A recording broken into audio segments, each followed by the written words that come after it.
What if I told you that everything you believe about who you are was shaped to keep you trapped? That your mind, your emotions, and even your own body have been conditioned to operate within a system that limits your true power? This isn't an exaggeration, nor a conspiracy theory.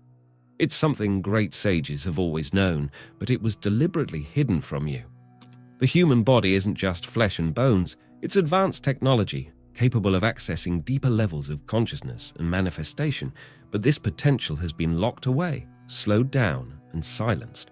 And the worst part, you didn't even realize it was happening. Now, tell me, who benefits from this limitation? Because there's a reason why no one ever taught you that your body can be a direct channel to awakening. Why is it that ancient societies practiced techniques to unlock this energy, and today we're taught to completely ignore the inner workings of our own being? Since ancient times, knowledge about life energy has been used by spiritual masters, alchemists, yogis, and shamans. They knew that reality isn't something fixed, but rather a response to your internal state. They understood that true manifestation doesn't just happen in thought, it happens through the energy flow of the body. But this knowledge was erased. The modern world trains us to stay still. We spend hours sitting, immobilized, trapped in cycles of digital distraction and food that drains our vitality. The less you move, the less your energy flows. The less your energy flows, the more your mind shuts down. The more your mind shuts down, the more vulnerable you become to external control. And so you go on believing that the problem is outside of you. But what if the secret was always inside? What I'm about to reveal to you may seem too simple to be true, but the greatest mysteries of existence have always been hidden within the obvious, because the body, when properly activated, doesn't just awaken, it transforms your perception of reality. So stay with me until the end, because I'm going to show you how this truth can change the way you live and how you can unlock the hidden power within you.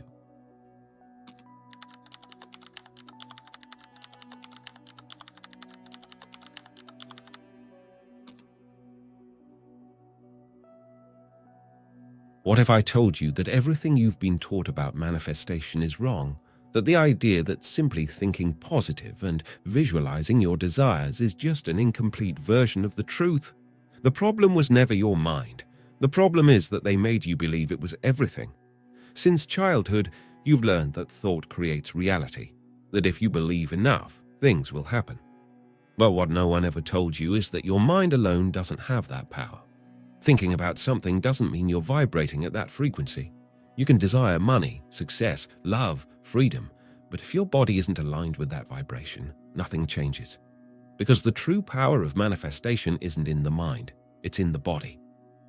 Now stop and think. How many hours of your day do you spend sitting still? How often do you truly feel your body, notice your breath, observe your own energy? The modern world has taught you to ignore your body. It created chairs, beds, offices, screens, everything to keep you motionless. A still body is a body without flow. And without flow, there is no creation. You were trained to stay still.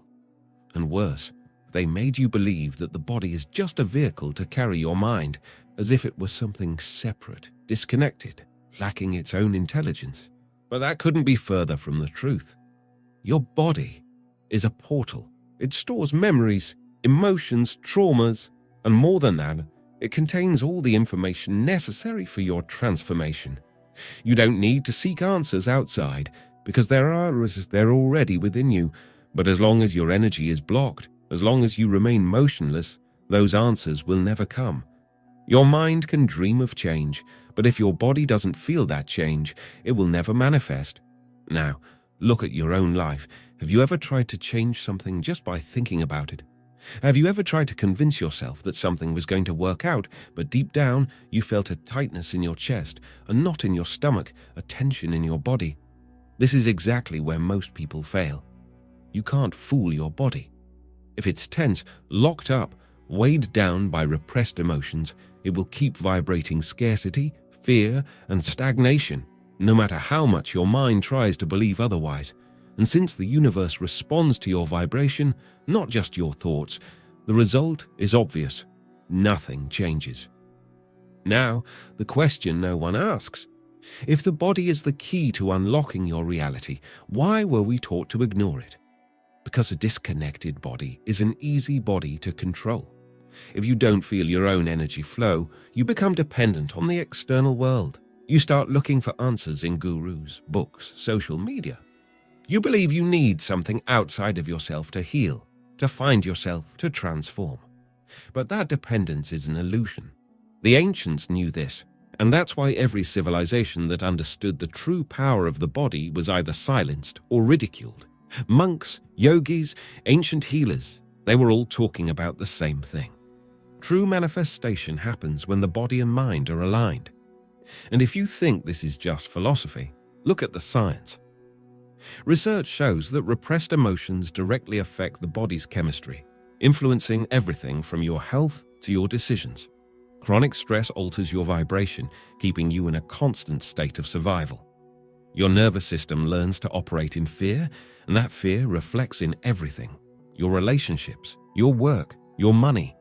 Have you ever noticed that some people seem to attract opportunities effortlessly? That certain people walk into a room and instantly shift the energy around them? That's not a coincidence. It's frequency. It's a body vibrating in harmony with what it desires. And here's the secret no one tells you.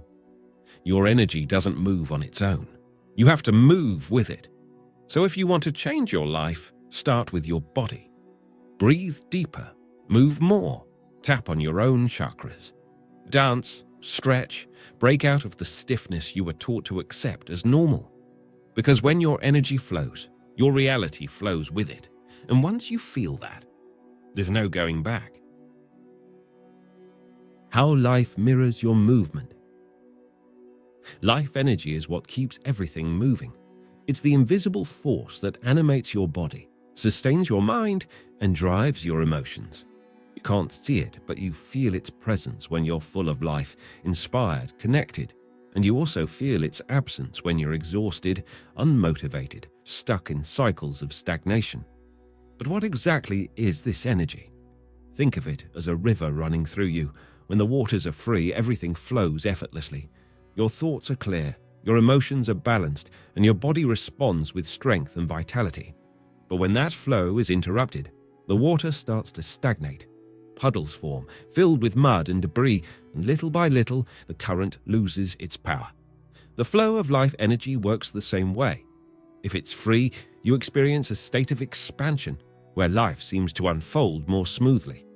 Opportunities show up at the right time, your creativity sparks, and you feel a natural excitement just for existing.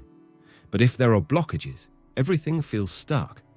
You feel tired for no reason, your mind gets foggy, and nothing around you seems to move forward. So, what blocks this flow? Unresolved emotional tensions, habits that weaken the body, thought patterns that trap your energy. Every time you suppress a feeling, close yourself off to new experiences, or ignore the signals from your own body, you're placing obstacles in the path of this river. And the more blockages there are, the harder it becomes to notice what's really happening inside you. Let me share a story with you. There was a small village built along the banks of a river. This river was the source of everything. It fed the crops, provided water for the people, and kept the land fertile. For years, the village thrived because the river never stopped flowing. But over time, people started neglecting it.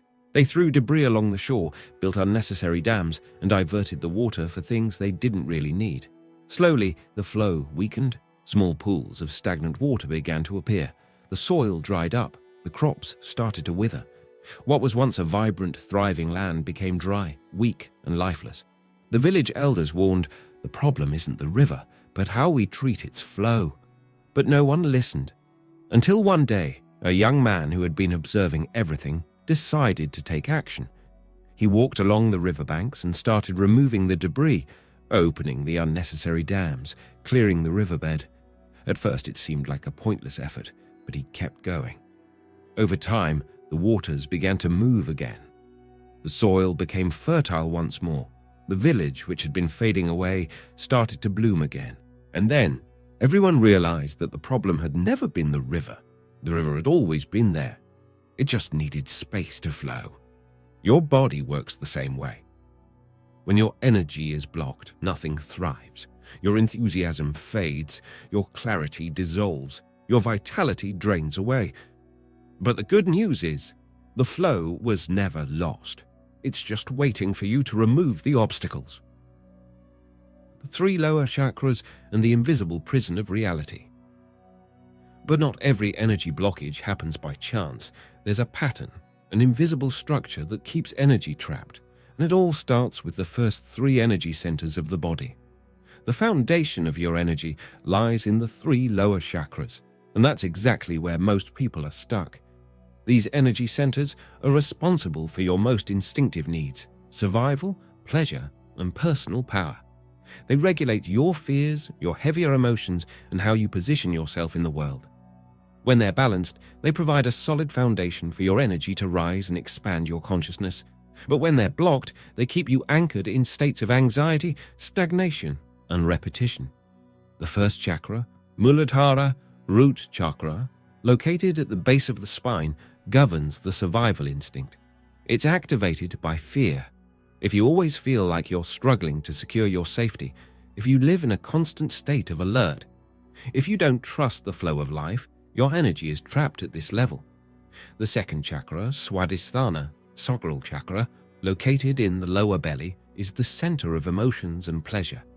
When blocked, it creates emotional instability, dependency, fear of change, and a sense of emptiness. Many people try to fill this void with compulsions, food, addictions, distractions, without realizing that the problem isn't outside but within. The third chakra, Manipura, solar plexus chakra, located in the upper abdomen, is connected to personal power and action in the world. When blocked, you feel like you have no control over your own life. You feel incapable of transforming your reality, insecure about making decisions, and stuck in a deep sense of powerlessness. And this blockage doesn't happen by accident. The system we live in encourages this exact stagnation. From an early age, we're trained to operate in fear, to seek security above all else. We're conditioned to repress our emotions, to distrust pleasure, to doubt our own power. Excessive rules, control over our bodies, the limitation of our self-expression, all of this reinforces the energetic prison. And the result? Millions of people trapped in the 3 lower chakras with no access to their true potential.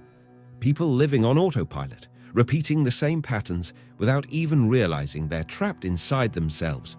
But there's a way out. If you want to transform your energy, you need to unlock these blockages. You need to move your energy so it rises, so your perception expands, so your reality shifts. And for that to happen, movement can't be just physical. It has to involve body, soul, and consciousness. The first key to releasing this energy is conscious touch. Your body stores memories, traumas, tensions. When you touch certain areas, when you press certain points, you activate circuits that have been dormant. Run your hands over your chest, your belly, your throat. Notice where there's tension, where there's discomfort. These areas hold stagnant energy, waiting to be released. The second key is active breathing. The way you breathe determines how your energy flows. Short, shallow breaths keep energy stuck, fueling anxiety and fatigue. But when you breathe deeply, you move that energy, unlock internal circuits, and oxygenate not just your body, but also your mind. The third key is body expression. If you feel like your energy is stuck, move, dance, stretch, stomp your feet, shake the weight off your body. Even something as simple as tilting your head from side to side can release years of built-up tension. And finally, the most important key: break patterns. Energy stagnation stays in place because you keep repeating the same habits, the same routines, the same thoughts. If you want your energy to flow differently, do something different. Change your routine, change the way you move, change the way you talk to yourself. Because the moment your energy starts moving, everything changes. Your body responds, your mind clears, your perception expands, and reality, inevitably, follows that movement. The return to the inner child. But freeing your energy is just the beginning. Because as your energy starts to flow, something deeper happens. You begin to remember who you really are. And that remembrance doesn't come from the mind. It comes from a place much older, much truer, a place that has always been within you, but was buried under the weight of years, expectations, and layers of conditioning that pulled you away from your essence. When you were a child, your connection to life was pure. You found joy in the simplest things, explored the world without fear, and expressed your emotions without shame. Your creativity was natural, your curiosity was endless, and you didn't worry about being anything other than yourself. Until, little by little, you were taught that this was wrong. You were taught that being spontaneous was inappropriate, that dreaming big was naive, that expressing your emotions was a sign of weakness. You learned to mold yourself to what others expected, to hide parts of yourself to be accepted, to repress your authenticity in the name of being proper. And so, your essence was buried. But it never disappeared. It's still there, waiting to be reclaimed. To reconnect with this lost part of yourself, you have to remember what made you feel alive as a child. What made you laugh for no reason? What fascinated you? How did you express yourself before you learned to hold back? I want you to try something simple. Close your eyes and picture yourself at 5 or 6 years old. See that child standing in front of you.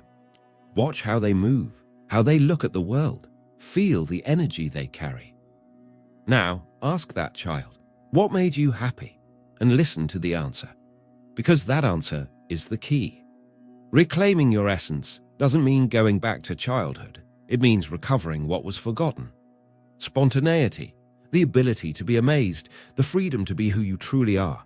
And to do that, you have to allow yourself to play again. Dance for no reason.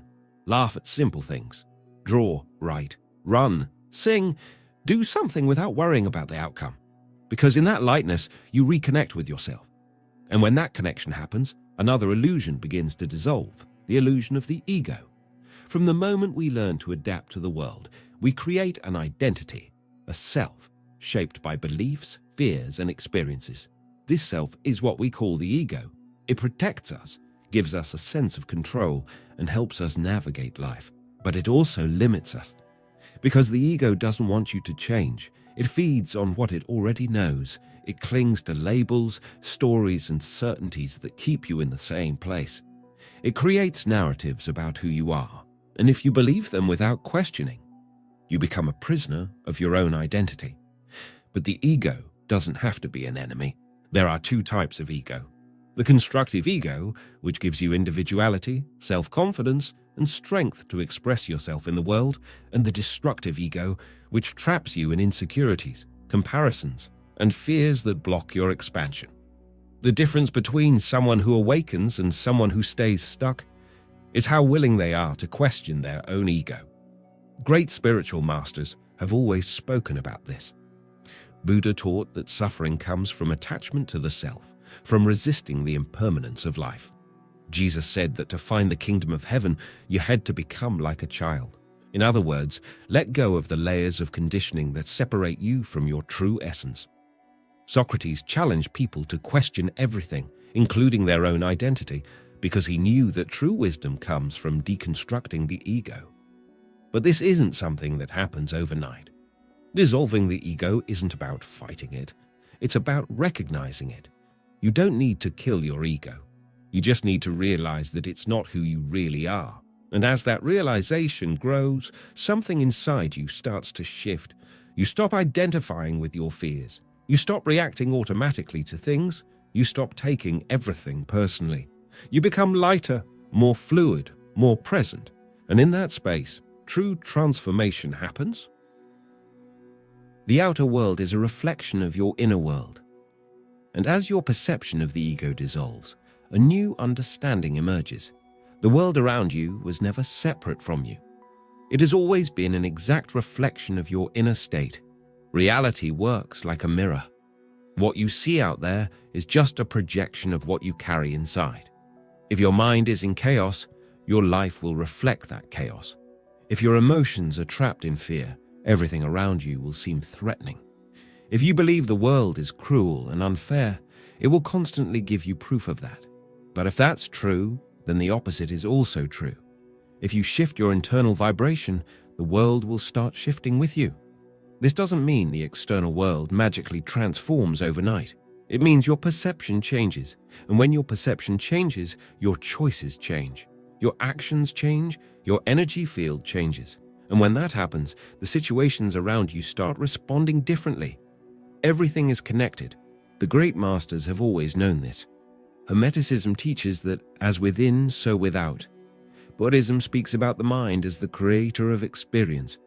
Quantum physics has already proven that the observer influences the observed reality. But in practice, what does this actually mean? It means you can consciously choose what you want to reflect in your world. You can train your mind to see reality through a different lens. You can dissolve limiting beliefs and replace them with new perspectives that expand your consciousness. And there are simple ways to do this. The first is to observe your thoughts and emotions without judgment. Anytime something irritates you, instead of blaming the external world, ask yourself, what inside me is creating this reaction? The second is to practice conscious gratitude. Whatever you focus on expands. If you train your mind to see beauty, harmony, and opportunities, your reality will start reflecting that back to you. The third is to reframe experiences. Nothing has a fixed meaning. When something happens, you have the power to interpret it in a way that strengthens you instead of weakening you. But the most important thing, understand that your reality is yours. If the world is a mirror, then it makes no sense to try to change the mirror. It makes sense to change yourself. And once you start seeing life this way, you realize you were never trapped. You always had the key. And this is where we step into the concept of true freedom of being. Most people live inside bubbles. Bubbles of beliefs, bubbles of opinions, bubbles of perception. Everyone sees the world through filters that have been installed throughout their life. And the longer you stay inside these bubbles, the more you believe they're the only possible reality.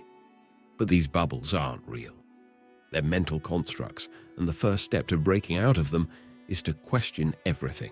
Question what you are taught. Question what you believe to be true. Question what society says is right or wrong.